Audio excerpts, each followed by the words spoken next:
আজকে লাঞ্চে ঢেঁড়স ভাজি হবে, ভেন্ডি ভাজি আর চিকেন। ঢেঁড়স বললাম কারণ আমার হাজব্যান্ড যেদিন থেকেই বিয়ে হয়েছে সেদিন থেকে ঢেঁড়স ঢেঁড়স ঢেঁড়স সব সময় বলতে থাকে আমার সামনে। ওনার আমার মনে হয় পছন্দ এই জিনিসটা। কিন্তু ঢেঁড়সটা অনেক কয়বারই রান্না করলাম আমি, তো আমার হাজব্যান্ড আজকে আমার নালিশ করতেছে যে এত বেশি করে লাল করবা না, একটু গ্রিন গ্রিন সবুজ সবুজ টাইপের কালার থাকবে। তো আমি সবুজ কালার কেমনে আনবো, ভাজতে ভাজতে তো লালই হয়ে যায়। তা আমার হাজব্যান্ড বলতেছে হলুদটা একটু কম দাও, আর কোনো তো মশলা দাও না, হলুদটা একটু কম দাও। তা আমি লবণ হলুদ দিয়েই বসায় দিলাম, পেঁয়াজ মরিচ সব লাল করে সুন্দর করেই বানিয়ে নিয়েছিলাম। তো বসায় দিলাম, দেখি কেমন হয় আজকের কালার।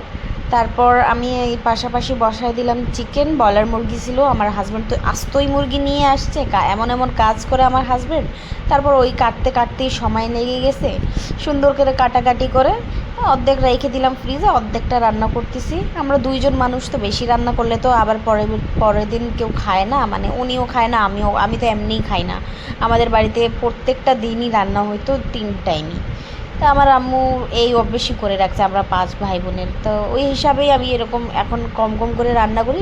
স্টার্টিংয়ে তো বেশি বেশি রান্না হয়ে যায়, তো তখন রান্নার আমার হাজব্যান্ডকে খাওয়া লাগতো, তারও পছন্দ না, এক টাইমের আর এক টাইমে খায় না সেও। তো এখন আমি সব বুঝে গেছি পরিমাণ কীভাবে কী রান্না হবে, তো সেই হিসাবেই এখন আর রান্না হয়। তো আলহামদুলিল্লাহ সব কিছুই শিখে গেলাম এই সংসারে আসার পর। আর এই পাশাপাশি আমার চিকেনটাও রান্না হয়ে গিয়েছে, ঢেঁড়সটাও হয়ে গিয়েছে, চুলোটা বন্ধ করে দিলাম, দেখেন কত সুন্দর কালার একটা হয়ে গিয়েছে।